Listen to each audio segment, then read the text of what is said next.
1 month into the 2026 war, the coalition's air campaign has been mathematically perfect.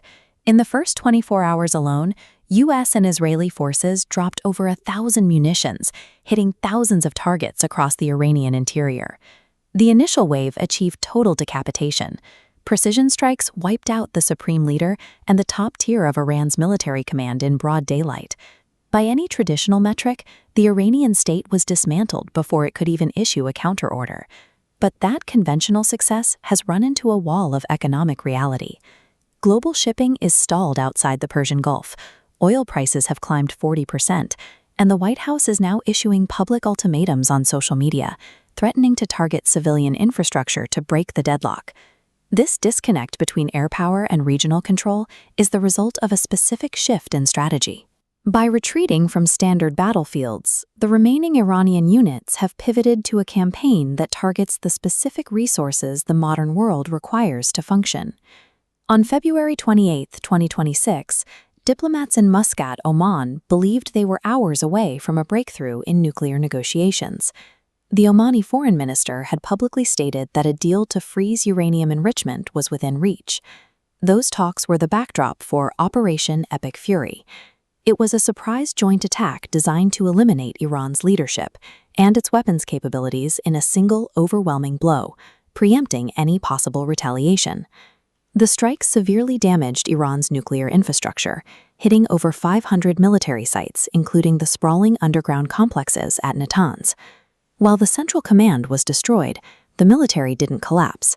Instead, individual units began operating under old general instructions, preset decentralized contingency plans. These dead-hand protocols shifted the focus from defending Tehran to attacking the economic vulnerabilities of the entire region. The target was the Strait of Hormuz. Everything entering the Persian Gulf must pass through this 21-mile passage. Following contingency orders, Iranian naval units blocked the corridor, stalling 150 ships and demanding tolls in Chinese yuan to bypass sanctions.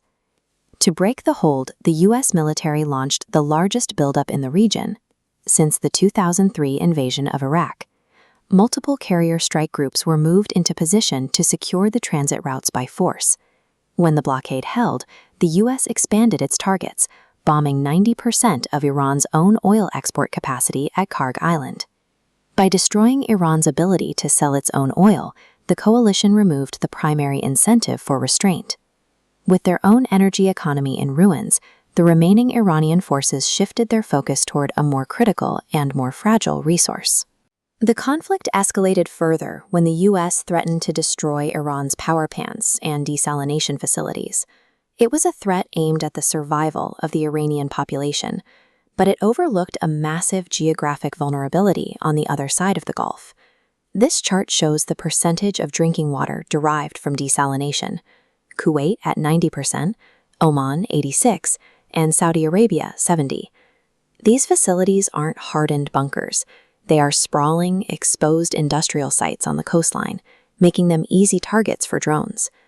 This panoramic view shows the complexity of the intake pipes and smokestacks required to sustain life in a desert climate. A single strike on these pumps could leave millions of people without potable water.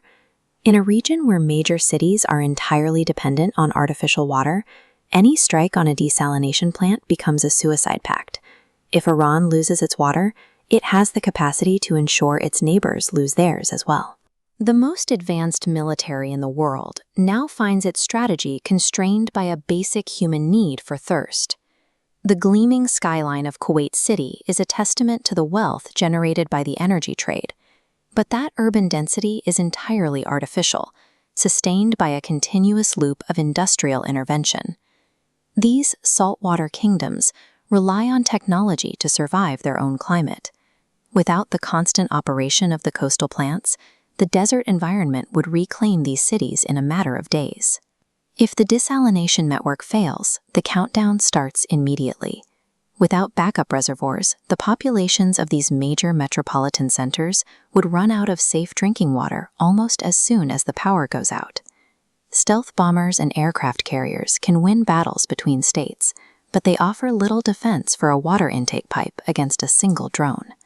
In the Persian Gulf, the most modern infrastructure has become the region's greatest strategic liability.